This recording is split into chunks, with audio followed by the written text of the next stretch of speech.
Hello বন্ধুরা, এটা একটা ফজলি আম। এই ফজলি আমের একটা রেসিপি করব আজকে। আপনারা দেখবেন আমি কিভাবে করি, শুরু থেকে শেষ পর্যন্ত সাথে থাকবেন। এবার এই ফজলি আমটা ধুয়ে নিয়েছি, প্রেসার কুকারে সেদ্ধ হতে দেব। পরিমাণ মতো জল নিয়ে নিচ্ছি প্রেসার কুকারে, ঢাকনা বন্ধ করে সেদ্ধ করতে দিয়ে দেবো। দুটো সিটি হলে গ্যাস।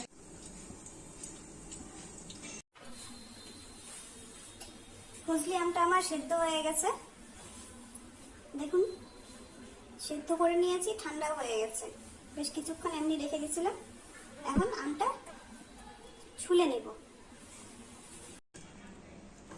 ওটার জায়গাটা শক্ত,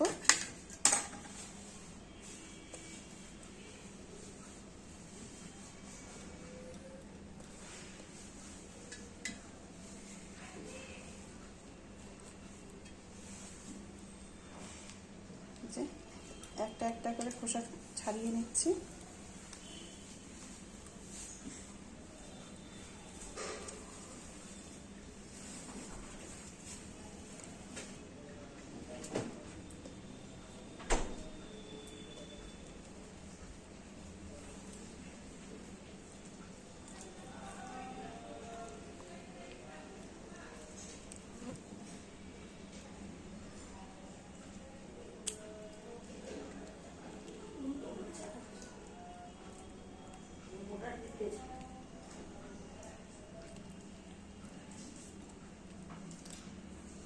আমার ছাড়ানো হয়ে গেছে। এখনো অনেক গরম আছে, একটু ঠান্ডা হোক। সম্পূর্ণ আমের রসটা বের করে নিয়েছি, দেখতে পাচ্ছেন। ঠিক এইভাবে রসটা বের করে নিতে হবে। এখন পরিমাণ মতো দিয়ে দিব লবণ।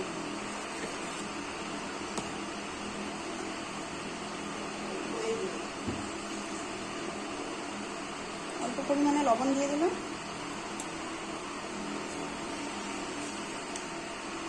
এক চামচ চিনি,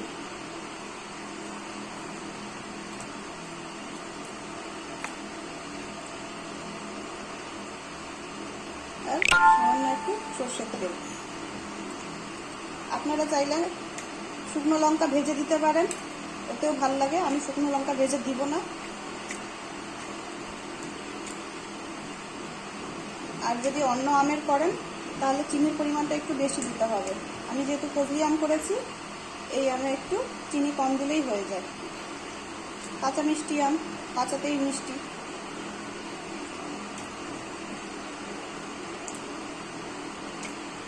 দেখতে পাচ্ছেন আমার মাখাটা হয়ে গেছে, দেখুন কত সুন্দর হয়েছে।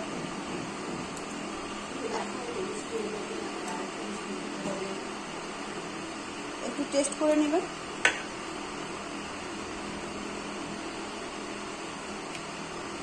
একদম টক মিষ্টি ঠিক আছে, লবণের পরিমাণটাও ঠিক আছে।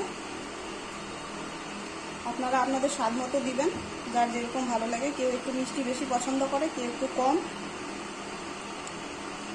একবার অবশ্যই এইভাবে ট্রাই করে দেখবেন। আমি যেভাবে করলাম দুর্দান্ত লাগে খেতে। এমনিই খেয়ে নেবেন, ভাত দিয়ে, রুটি দিয়ে, এমনি যেভাবে ইচ্ছা সেভাবে খেতে পারেন। আমার তো হয়ে গেছে, দেখুন।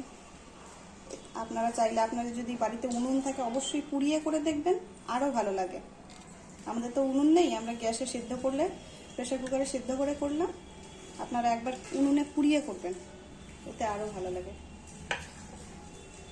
আমাদের ভিডিওটি ভালো লাগলে লাইক করবেন, শেয়ার করবেন, সাবস্ক্রাইব করবেন, আমাদের সাথে থাকবেন আর চ্যানেলটিকে এগিয়ে দেওয়ার চেষ্টা করবেন।